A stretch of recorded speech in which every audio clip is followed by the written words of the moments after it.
prospects are the people or organisations who might, one day, buy from you. But all prospects are not equal. You need to assess how likely they are to buy, and if they do, when.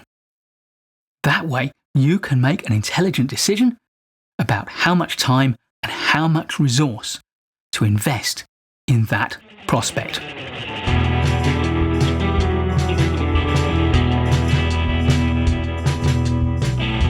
The first and most important question to consider is, will they buy at all? This is really about determining the level of their need or their pain.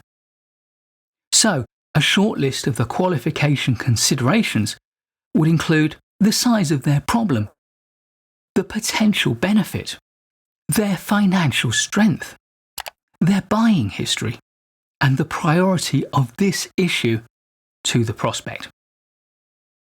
The next question to ask is, if they do buy, when will it be? So, some of the questions you might want to consider include the urgency of their problems, impending events or deadlines, the availability of budget, and their purchasing or approval process. The third qualifying question to consider is, if they do buy, how likely is it that they will buy from you? Here, the sort of questions to ask include your past history with them, the number of competitors you have, and the natures of those competitors. And finally, if you're deciding whether or not to pursue an opportunity, an important question to ask is, should we pursue this opportunity?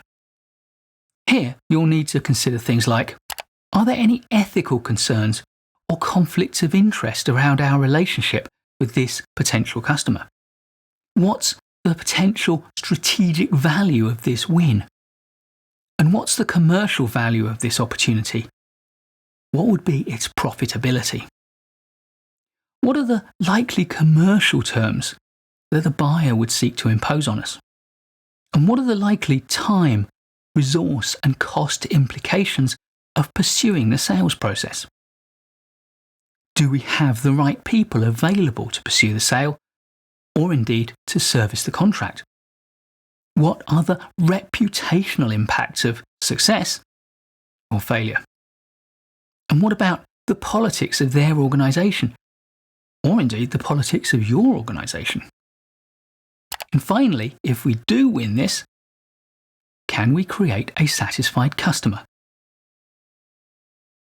It makes a lot of sense to create a simple customer or lead qualification checklist, maybe with a scoring system. And I'll put a link to an example in the description.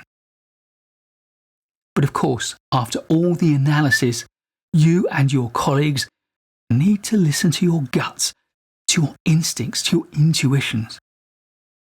Are there any other reasons why we should or should not pursue this prospect or pursue this opportunity? If you do decide to pursue the prospect or the opportunity, then there's another question you need to answer. How much time and resource should we invest? Here, you should be thinking about your return on time invested. For a start, there will be some long-shot, high-value, but low-probability investments that you could make. The high value and the prestige of winning a few of these accounts makes it well worth having a small number of them in your portfolio.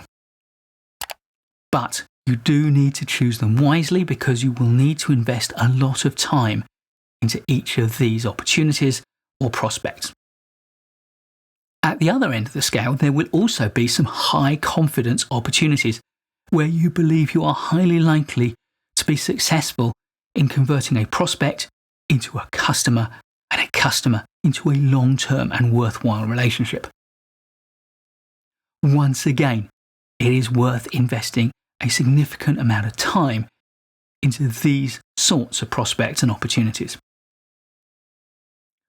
most of the remainder of your opportunities are likely to be simple opportunities where pretty much any of a number of competitors have an equal chance of winning. As a result, you have a medium chance of being successful, but the prize is not so great. Avoid the temptation to overinvest in too many of these opportunities. These are just a numbers game. Of course, you should have some of them in your portfolio, but you should not be investing substantial amounts of time in this kind of opportunity. The single most important thing to remember, however, is that from all of your prospects, you need to filter them down with conscious decisions based on good judgment and the best data available.